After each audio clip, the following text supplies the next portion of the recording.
Thank you for the opportunity to be on your podcast. I'm Jason Freeman. I'm the founder and CEO of Farmer Direct Organic Food, which is a company that sells certified organic and regenerative certified organic lentils, peas, beans, oats, and various other specialty crops. So through the process of photosynthesis, plants create sugars in their leaves. And they take those sugars and through their vascular system, take those sugars and transport them down to their root system. And then the roots exchange with the microorganisms in the soil sugar for micronutrients. Micronutrients are vitamins and minerals. So as this relationship develops, the healthier the soil is, the more microorganism, more life in the soil is, the more sugars the plants produce, because the more micronutrients the plants get from the soil, so the plants are healthier, and the more sugars this soil gets from the plants, so the microorganisms grow, and that community is very healthy. As simple as that. When you use synthetic fertilizers, specifically nitrogen, that bypasses that relationship. So the soil microorganisms, all that life in the soil starts to die off. When it dies off, because it's mostly carbon-based, that's released into the atmosphere, and it's taken out of that soil organic carbon cycle. People need to understand too, it's not like people talking about sequestering carbon, and it's not about like the carbon goes in the soil and it just stays there. It's not about that. It gets cycled through the atmosphere and back in the soil, and through the atmosphere and back in the soil. So although it's important that we transition off of fossil fuels, really a major benefit to the climate and the environment would be if we had a focus on soil. And it's starting to happen, but we need to have a much more of a focus on soil, and we can kind of solve or begin to solve some of these carbon issues. Welcome to another episode of We Are Carbon. I'm Helen Fisher, and I'm in conversation with Jason Freeman, who you've just heard highlighting the significant roles of soil life in both moving carbon into the soil and transferring micronutrients to plants. Critical functions for ourselves and the planet that have suffered enormously due to our approaches of industrial farming. Jason is the founder of Farmer Direct Organic, and our discussion here is actually centred around his insights into supply chains, helping us take a view of some of the issues that the economies and relationships within our hugely scaled, centralised agricultural systems have created.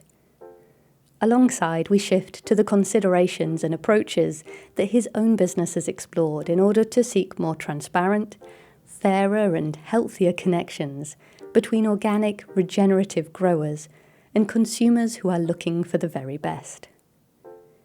I've designed and am introducing a new content structure for We Are Carbon, which acts as a kind of blueprint for exploring paths towards a regenerative society. So far, we've moved from soil to a farming transition, and now Jason helps us to continue with topic 3, which is from farm to fork, taking a look at the supply chains for food and their place within the wider picture of supporting regeneration. And I'm mindful that these topics become interwoven and not siloed, which is why we started with Jason's passion and concern for soil, to highlight that much of his motivation for transforming food supply is coming from his recognition of how important the way we farm is for the health and resilience of our planet. And to mirror the sentiments of many previous guests, Jason will now share of why all of this holds relevance for the health of people too. Before we then continue with our full conversation together, I hope you enjoy. The more consumers are educated too about the food they eat, they tend to start to make a switch toward organic food. And the reason is, if you look at the nutritional density of food since the 1950s, and the United States Department of Agriculture has been doing nutritional testing of food since the 1950s, carrots, tomatoes, things like that. And they've shown that since the 1950s, we've lost a tremendous amount of nutrients in our food. Food's getting less and less and less nutrient dense.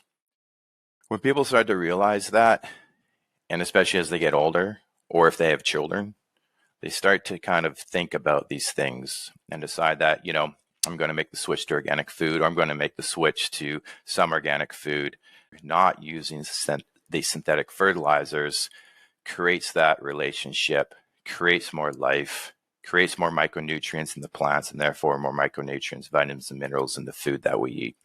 And I would like to point out too, when your body lacks an appropriate amount of vitamins and minerals, it doesn't work properly. The immune system doesn't work properly, so therefore it can't protect the body. And it's just as simple as that. We eat more nutrient-dense food, we will be healthier. And I think most people understand that, or many people understand. It's a growing understanding. Fantastic. This is a really great opportunity for us because the production of food and its impact on the planet and on people's health is a huge focus that we go through on this show from all different angles. So this is a really good opportunity for us to go through that from the supply chain and have a look how that can in fact impact and offer solutions to a lot of the issues that we're facing.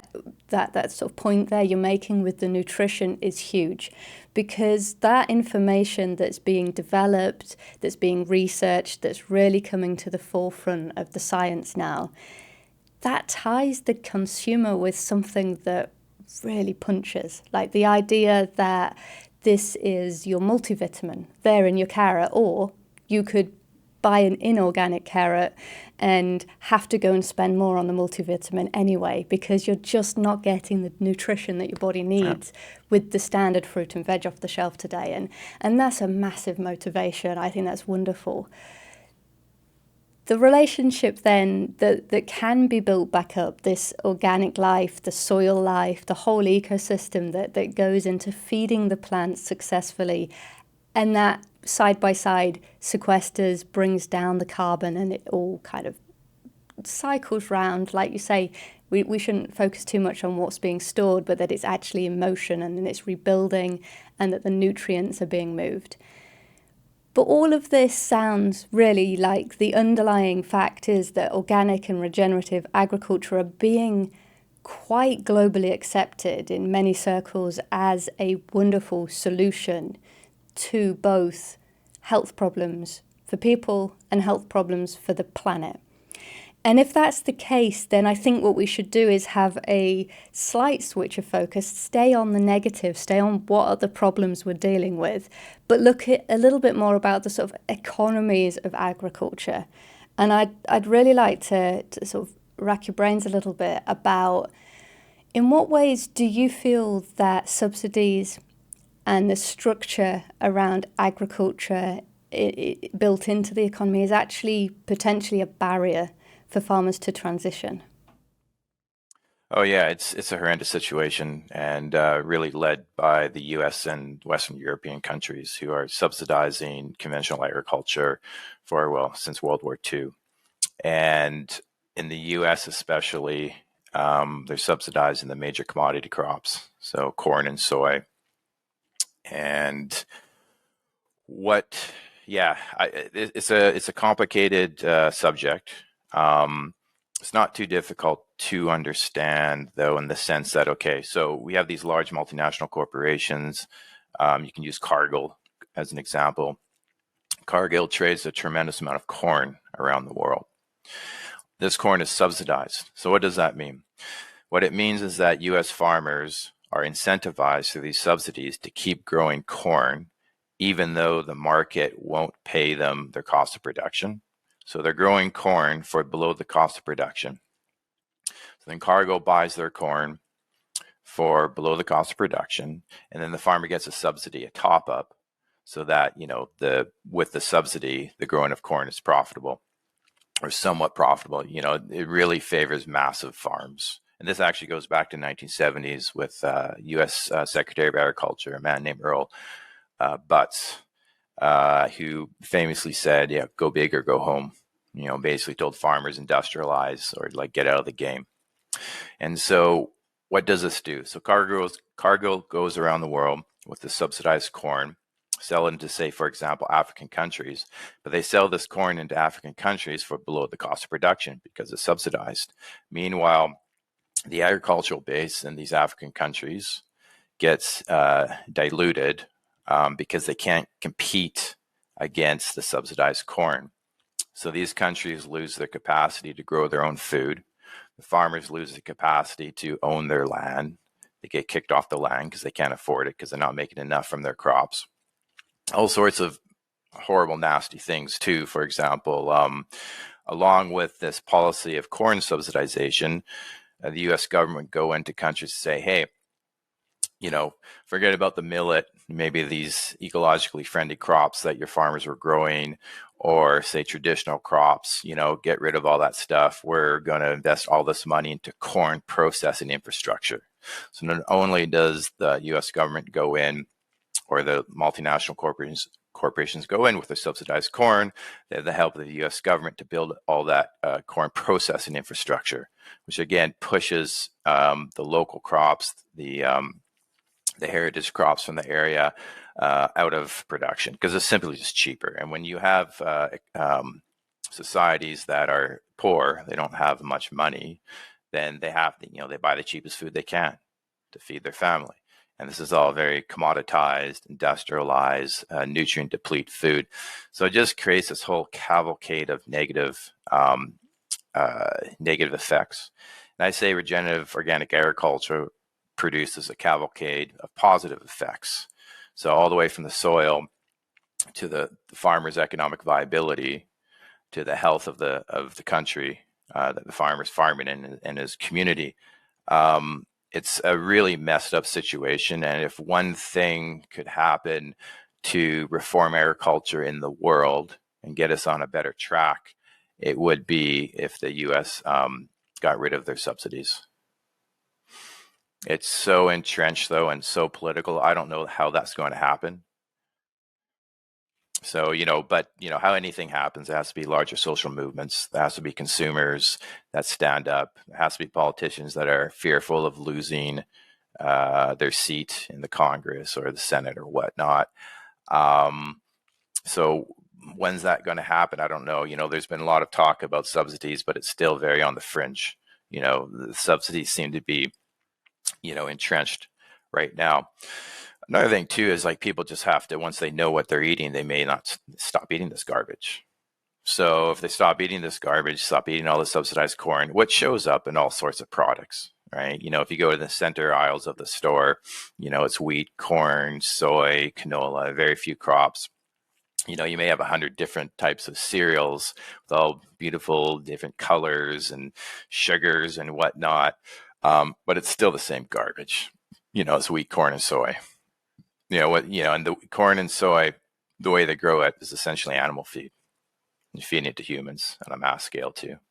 And it's all genetically modified. And then we haven't even got into, which I'm sure we'll get into, the pesticide residues and whatnot, and what that does to the body and our health. So there's a cascade of negative effects, and then there's a cascade of positive effects. And, society is going to very soon have to choose which road we're going to go down. It's a very big web, and I think that's the point that is making it so challenging. Is it's not for one person to step in and say this is the solution. It's a very connected and very established big system of, and it's feeding people. And I think that sort of at the heart of everything is the last thing that anyone wants to do is propose a solution that maybe moves things in a direction that people cannot afford food or they cannot obtain enough food. So we have to be careful of so many different things in making change to an established system. Yeah, and I am 100% against government mandates in that sense. And I'll tell you why. You're like, we're crazy. Government's got to do something. Government cannot force farmers to change their practices. Farmers need to voluntarily do it. And the reason I'm saying that is that, we look at Stalin era Soviet Union, we look at Maoist era China, and we look at those two groups, go, look what they did. Look what centralized agriculture did. It literally starved millions and millions of people to death. I think Under Stalin, it was 30 million. Russians and Ukrainians starved. Under Mao, it was about 60 million.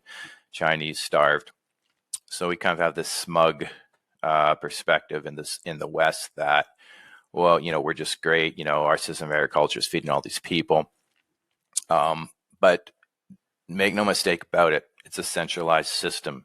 And this centralized system, while it has provided abundance, it's provided abundance of nutrient depleted food. So instead of people starving, people are literally dying of curable chronic diseases, whether it's cancer, heart disease, and millions, hundreds of millions of people are dying of these diseases because of centralized agriculture, because of these agricultural policies that were put in place about 40 years ago, or, well, I guess longer, shortly after World War II, and really picked up steam in the 1970s.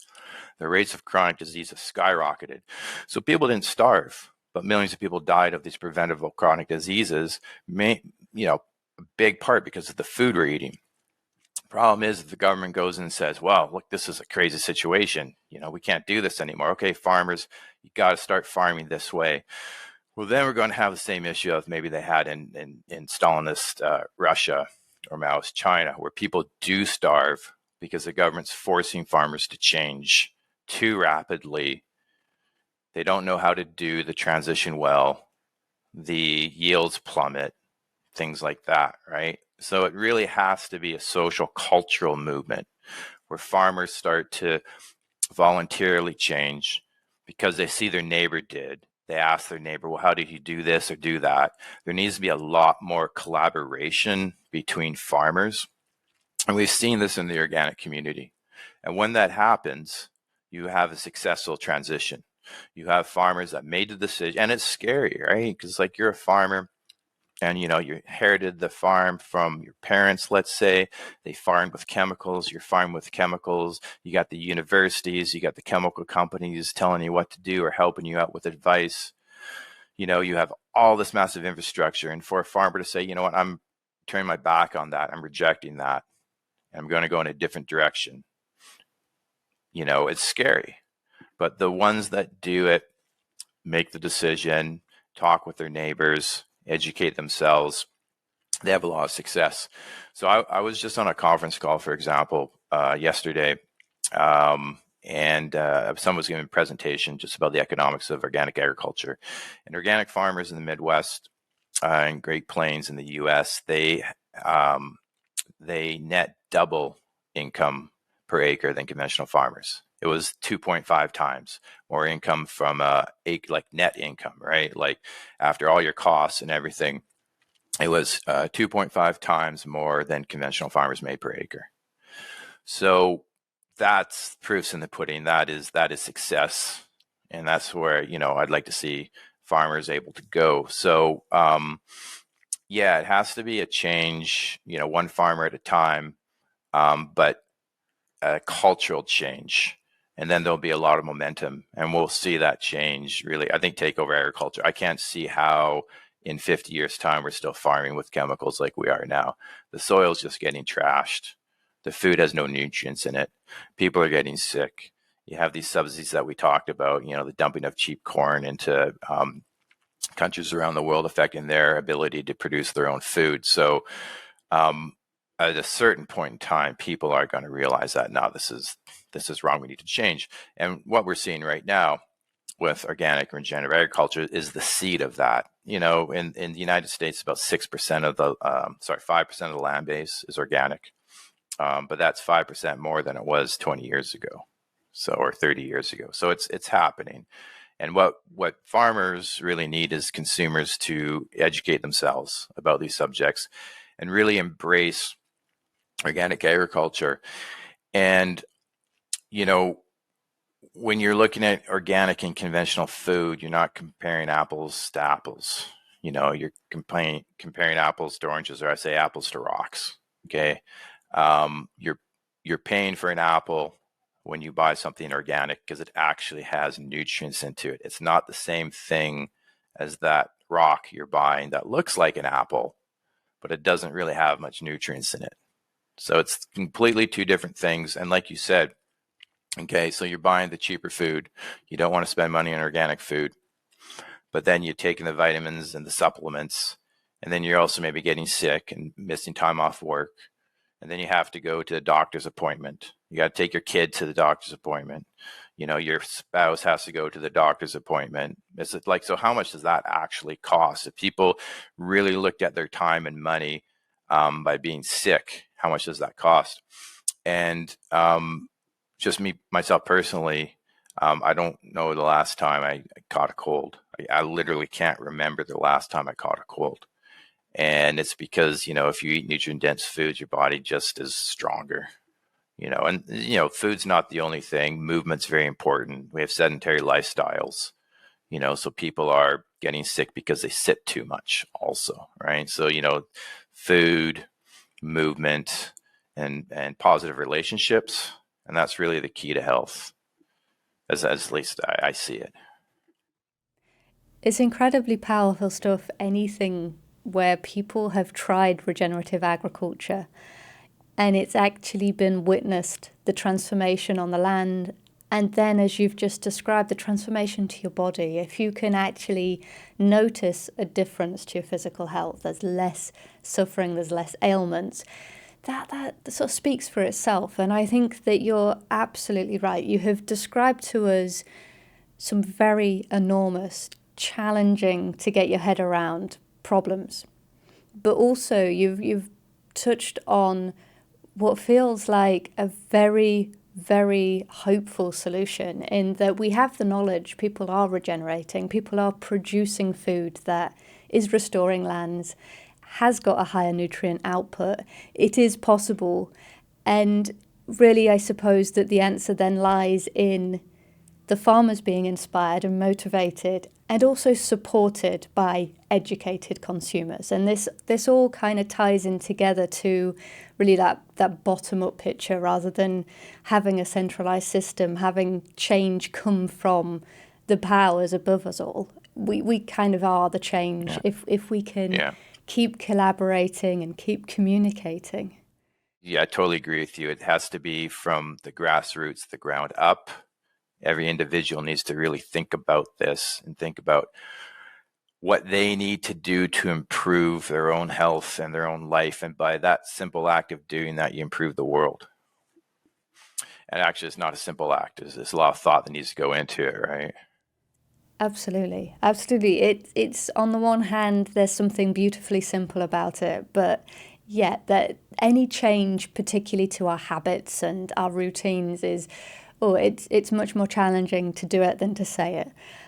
So any steps that we take are obviously very significant. And I think out of all of this, we've talked about complexity, but the simple relationship between a farm producing beautiful food and a consumer going to the gate and buying that food directly, this really short supply chain, can go a very long way to avoiding all of the challenges that we've talked about here.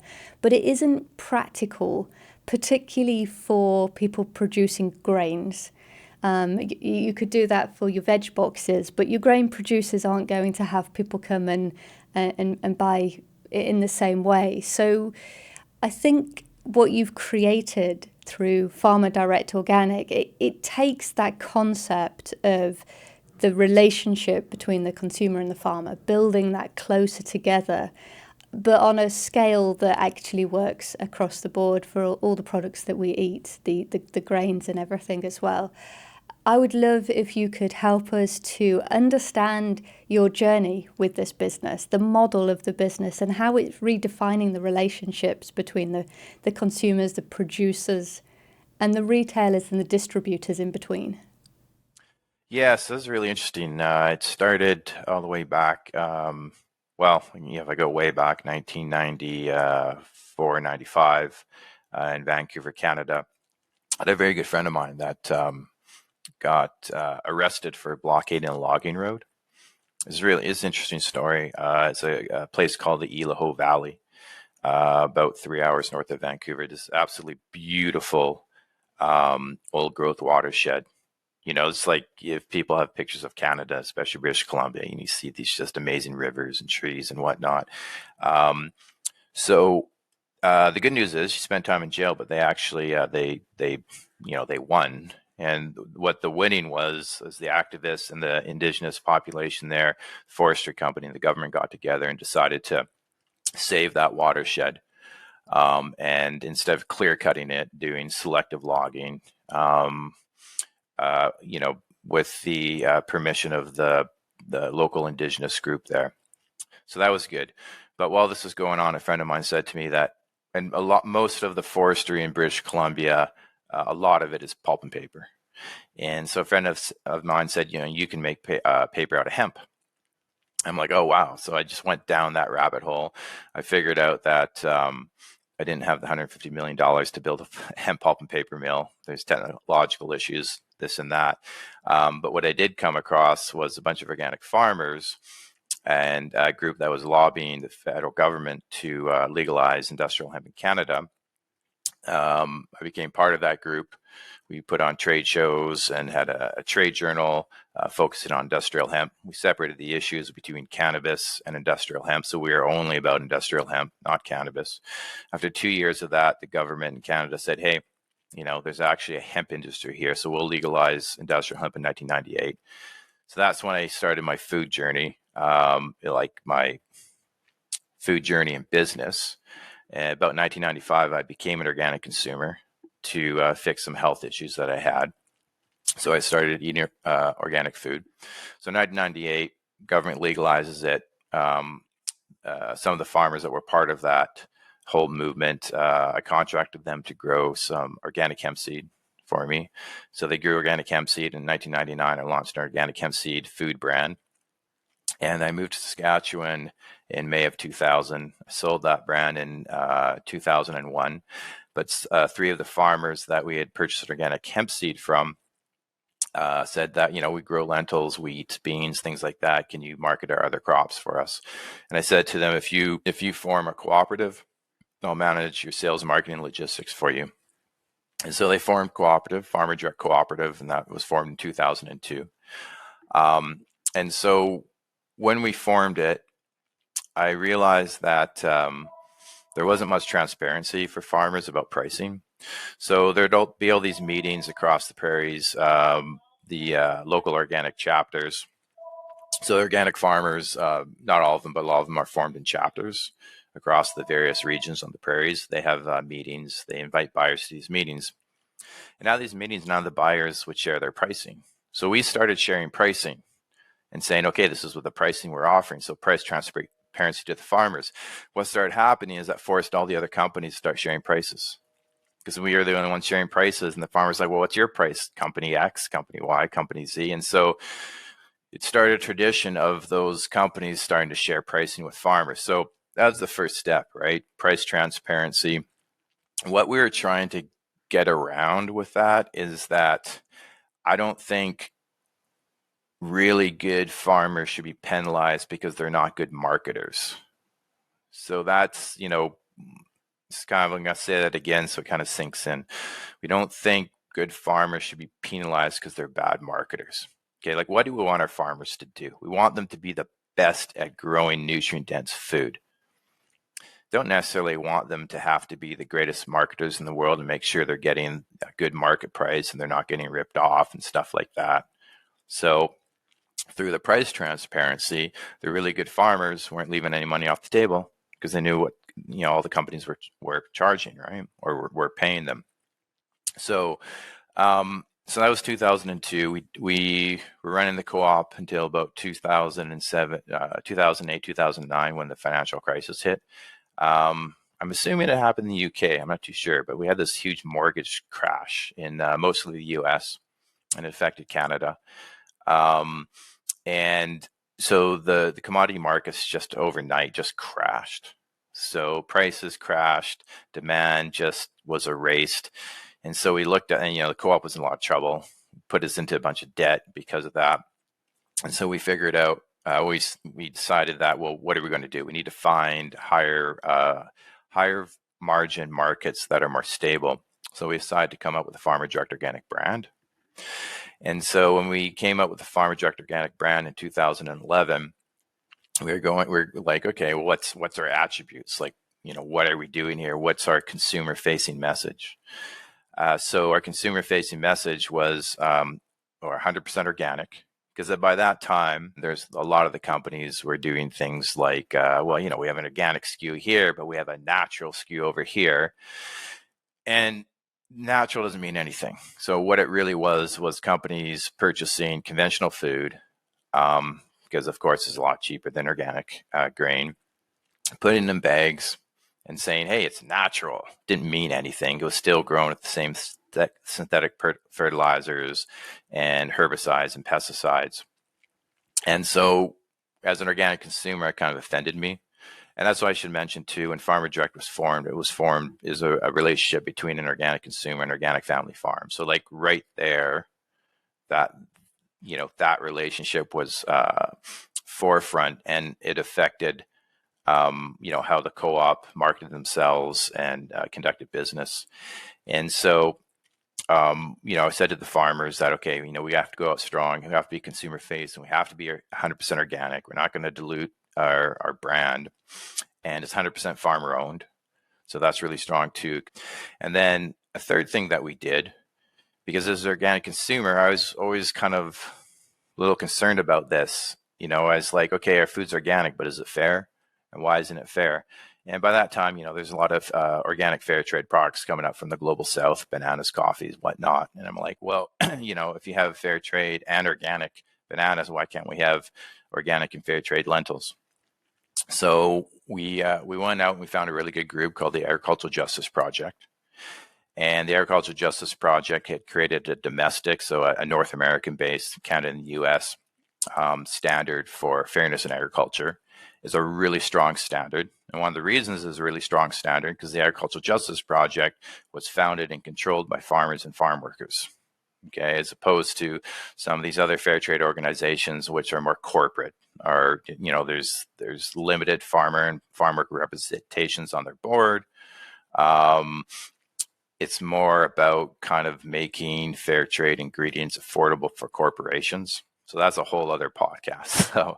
So we came out with a brand that was 100% farmer owned, 100% organic, and 100% domestic fair trade. And we called that the Fair Deal. So we entered in the marketplace in 2011. So about 2 years later, Whole Foods Market came knocking. And they said, we really love what you guys are doing. And at that time, and still today, we were the only brand in the marketplace to have those attributes. There was some 100% organic and 100% farmer-owned co-ops, but they weren't domestic fair trade. And we thought that, great, Whole Foods, sure, we'll sell a few pallet loads a month to them. And it turned into 5 to 7 truckloads of business a month. So it totally turned the co-op's fortunes around, put us into a profitable position. And that's a really good example in a story of like, where doing good is good business.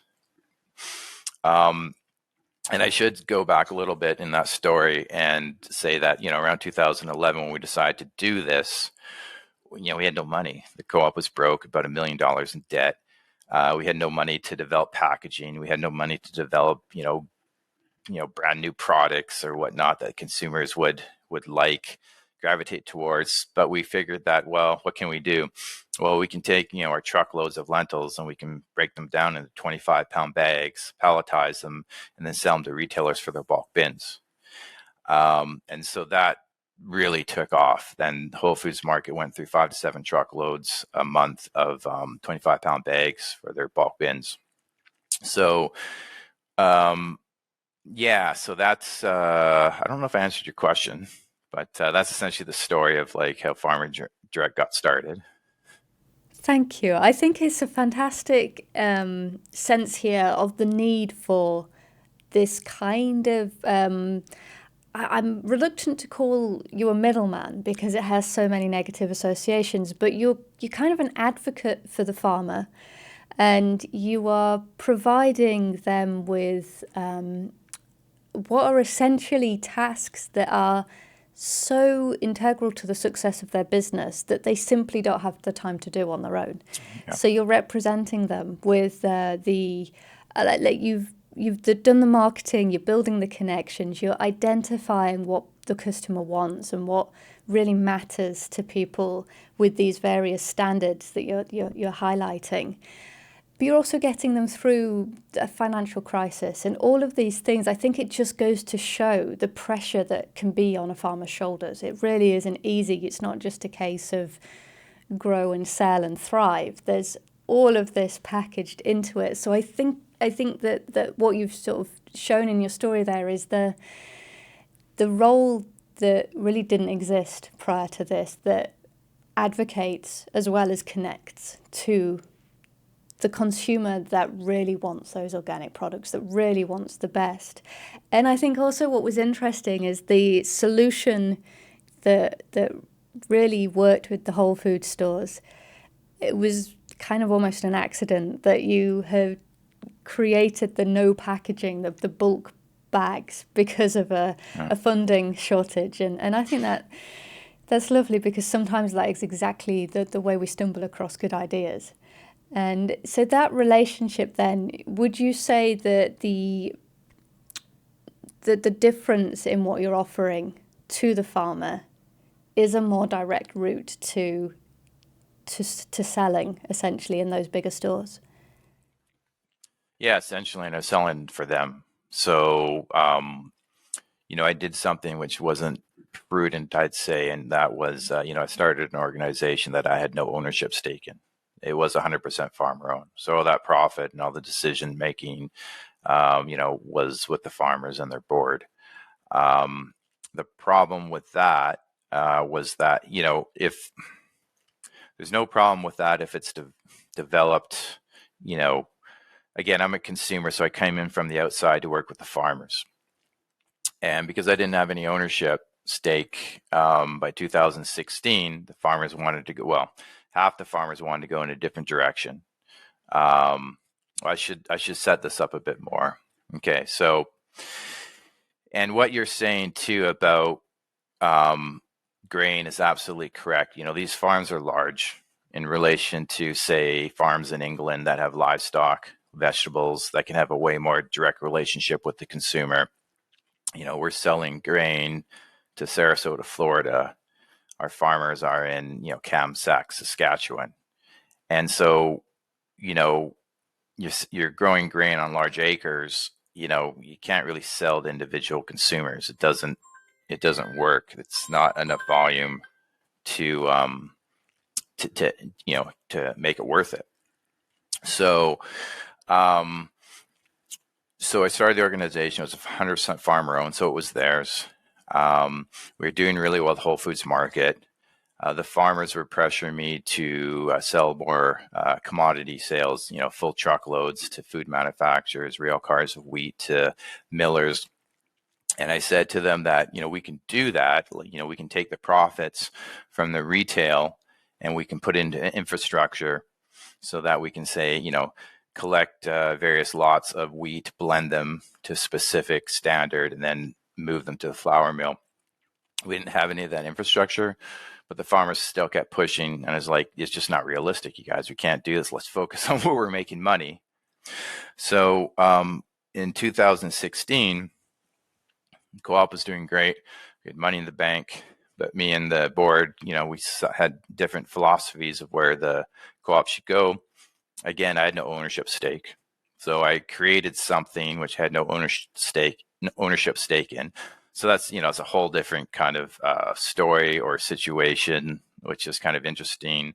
I probably wouldn't have changed anything, but I still don't necessarily, if you do that, if you're starting a nonprofit, whatever it is, you just have to understand that there will be a day and time, especially when you're successful, that people are going to want to take over that vision.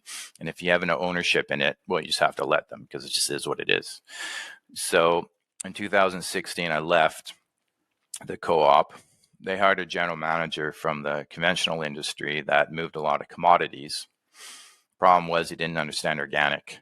The retail business he didn't understand. So by 2018, they had lost a lot of business. The co-op was insolvent again.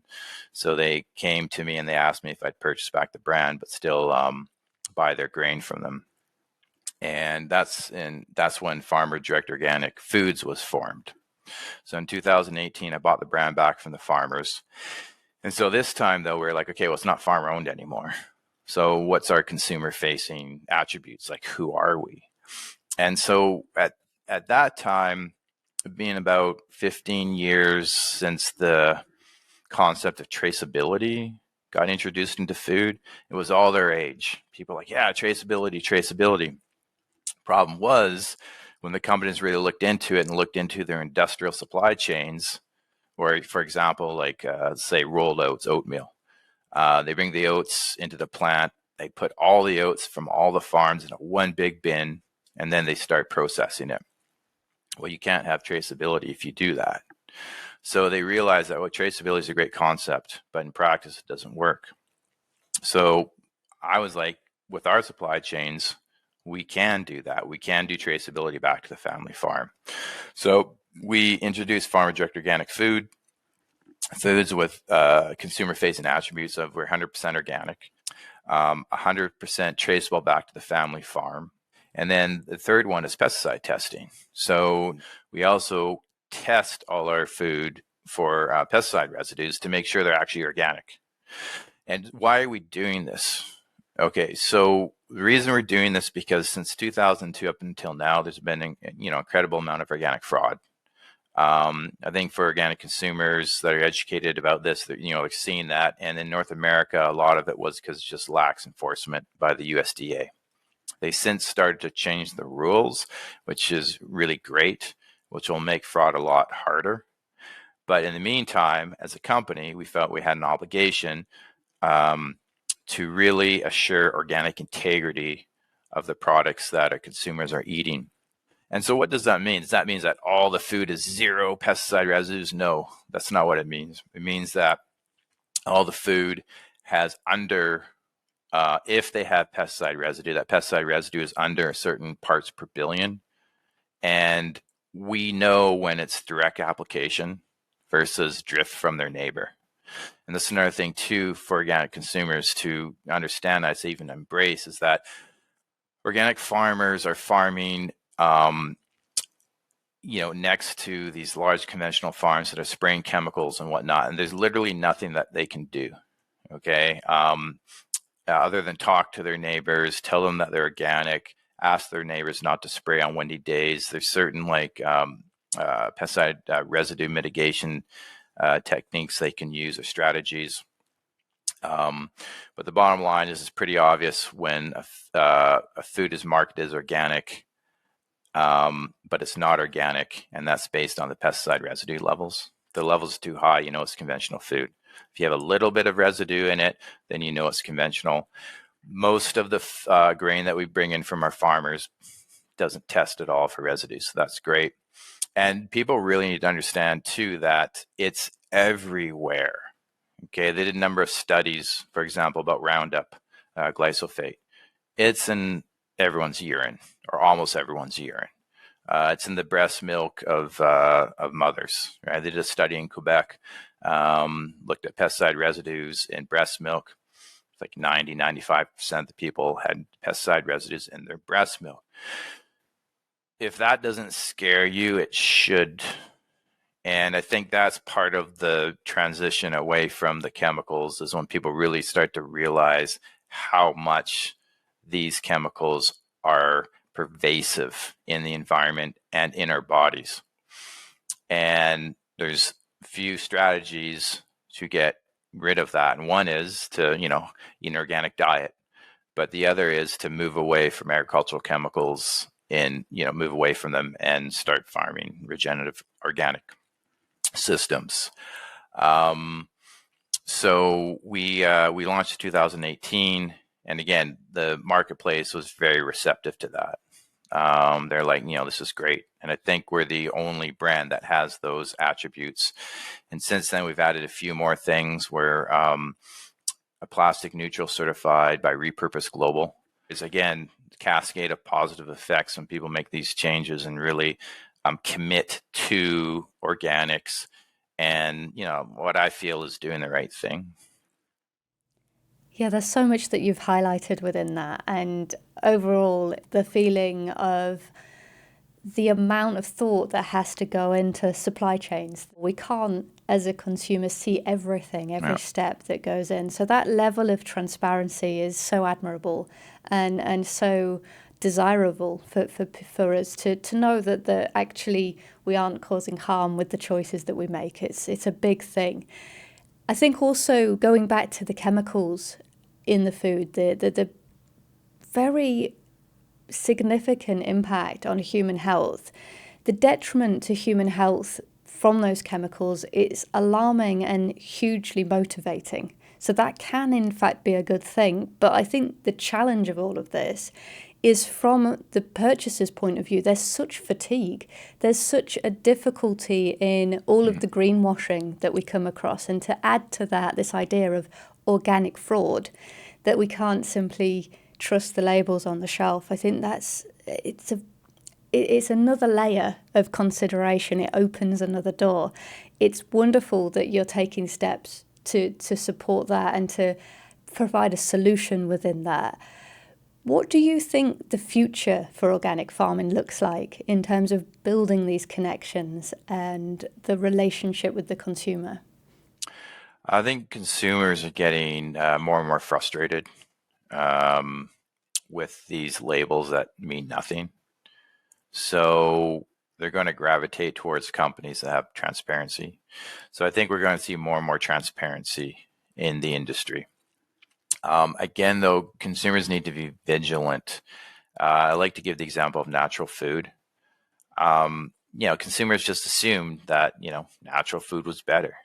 It doesn't mean anything. It's, in regards to grain, when you see natural on the label, it's just conventional food put into a box with nice marketing.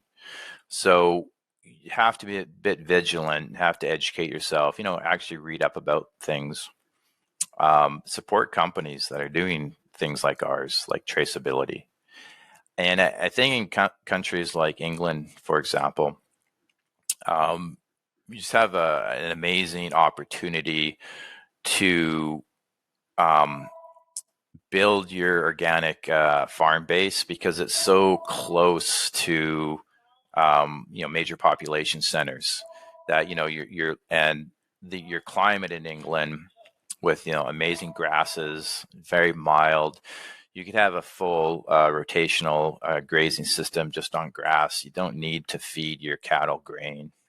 I see places like England because of the environment there, consumers could really push for those changes. And one change which would be so much healthier for the environment and consumers is just that. Get ruminants off of grain. Stop feeding ruminants grain. What I mean by that is stop putting them in feedlots and stuffing them full of grain so they fatten them for over 3 months time, and really demand that grass finished product. Okay, because you have an abundance of grass in England. So just put them on grass. You put them on grass. Of course, their manure replenishes the fields. You rotationally graze them with other livestock, pigs, chickens, sheep, whatnot. The opportunity in England to produce a tremendous amount of food on the same amount of land because you're rotationally grazing properly with multi-species is tremendous. And that's another myth too I'd like to just talk about briefly. This whole myth that organic agriculture yields less. When you really start to do it properly, you are going to raise more pounds of meat on the same amount of acres because the land is being so replenished. People are very confused about this too. There's certain movements that are going, through the world. For example, veganism, okay, where people say we have to get off meat because, the way we produce meat or the meat production is killing the planet, it's killing the soil. And we say in the industry, it's not about the cow, it's about the how. How are you raising your livestock? Because if you raise them improperly, absolutely correct. People shouldn't eat meat. They should go on veganism. Okay. But if you raise your livestock properly, that is the single best way to build soil. The single best way to sequester or get that carbon back in the soil carbon loop. Single best way is proper raising of livestock. So, so where do I see, organics in the future of regenerative agriculture? I see livestock being a huge part of it. I see people changing their purchasing habits to support farmers that are rotationally grazing properly. I see people purchasing more grains that are grown regeneratively for a number of different reasons. One, higher micronutrients, vitamins and minerals, and two, less or non-existent pesticide residues. So as consumers get more and more educated about these issues, they will gravitate towards healthier food. Another thing about that too is it just tastes better. It just tastes better. My personal feeling is there is no comparison between a properly raised and aged grass-fed steak versus a corn-fed steak, which I feel tastes like garbage. Like, just straight up, I'll tell you that right now. The corn-fed steak in the feedlots, to my palate, tastes like garbage. So, and so I don't buy that anymore, right? Always go for the grass finished because it just tastes way better. Thank you. There's so much really valuable information in there. And I think it goes to mirror something that you said very, very clearly towards the start, that on the one side, we have this cascade of problems, and on the other hand, a cascade of solutions. And it's a really fantastic sort of insights that you've brought to us. I know also that over the last year, you've started your own small farm, if you like, your own horticultural project, which we don't have time to discuss with you today, which is a shame, but I think it would be fantastic to learn more about that maybe another time. But I think it really underlines and goes to show the answer that you would have to this, the idea of building that soil and working in this mixed way. It says a lot about how to produce quality food. So thank you so much for your time today. And is there a way that is best for people to learn more and connect with you? You go to fdorganic.com, so farmerdirectorganic.com. You can reach out to me. If people are interested in actually reaching out to me directly, my email is jason@fdorganic.com. Especially if there's farmers out there who are like, hey, tell me more, what, do you have any resources, and consumers too, just have questions. I'm happy to talk to anyone. Fantastic. That's really generous of you. Thank you so much and best of luck with everything. Right on. Thank you, Helen. It's a pleasure. And thank you for watching this episode of We Are Carbon. You can find links in the description to explore more from Jason and Farmer Direct Organic. And if you've not seen the new condensed format with animations, you'll find the latest one here. Don't forget to subscribe to keep up to date, and add a thumbs up if you've made it right through to the end. And let's keep figuring this all out together.